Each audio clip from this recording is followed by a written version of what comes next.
Sa ilalim ng makulimlim na langit ng Maynila, isang lalaki ang naglalakad sa gitna ng ulan. Bitbit ang lumang journal ng kanyang ama, hawak ang determinasyon sa puso. Siya si Odi, makisig, matapang at handang harapin ang dilim ng nakaraan. Kasama niya ang kanyang best friend na si Jake, ang komedyanteng paranormal investigator na kahit sa gitna ng panganib, may baon pa ring punchline.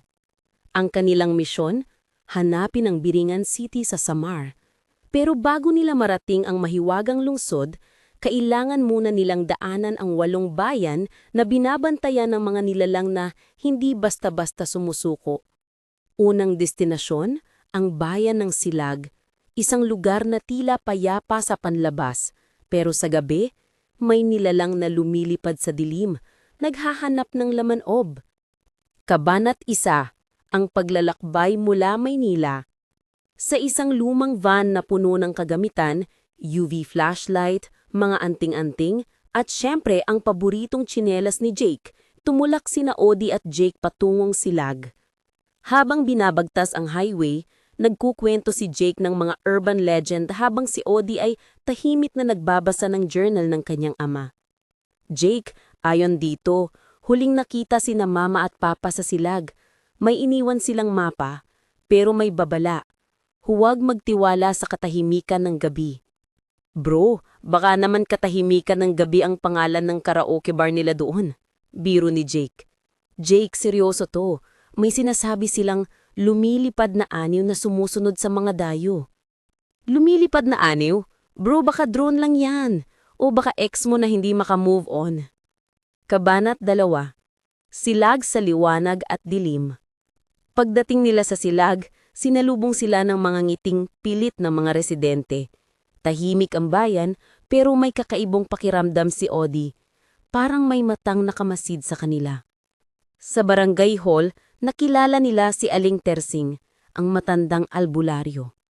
Mga iho, kung kayo'y maghahanap ng biringan, kailangan yung mga nangharapin ng nilalang na sumisira ng gabi ng Silag, ang manananggal. Manananggal? Bro, di ba yan yung may night shift sa horror department? Bulong ni Jake. Hindi ito biro, Jake. Kailangan nating tulungan ng mga tao rito. Baka ito rin ang huling lugar na pinuntahan nila mama at papa. Kabanat 3, ang unang bangis. Gabi, tahimik, hangin ay malamig. Sina Odi at Jake ay naglatag ng bitag sa gitna ng palayan. May UV traps, bawang at isang speaker na may tunog ng pusong tumitibok, pang-akit sa manananggal. Bro, sure ka ba gito? Baka mamaya kalapati lang ang mahuli natin. Jake, may gumagalaw sa taas. Isang aniw ang dumaan sa buwan. Lumipad ito pababa at sa isang iglap, bumagsak sa harapan nila ang isang nilalang na may pakpak ng paniki, kalahating katawan at mga matang pula. Ako si Luina, ang tagapangalaga ng gabi ng Silag. Hindi kayo dapat narito. Nagpalitan sila ng suntok, saksak at sigaw. Si Jake, gamit ang kanyang improvised garlic launcher, ay nakatama sa pakpak ng manananggal. Si Odi naman ay gamit ang anting-anting ng kanyang ama ay nakapagpatigil sa paglipad nito. Hindi kayo ordinaryong dayo. Bulong ni Luina bago siya tuluyang bumagsak. Kabanat 4, ang lihim ng Silag. Sa pagkatalo ng manananggal, bumalik ang sigla sa bayan. Ang mga tao'y nagsimulang magdiwang at si Aling Tersing ay nagbigay ng clue. Ang susunod niyong pupuntahan ay ang bayan ng Kalumbayan.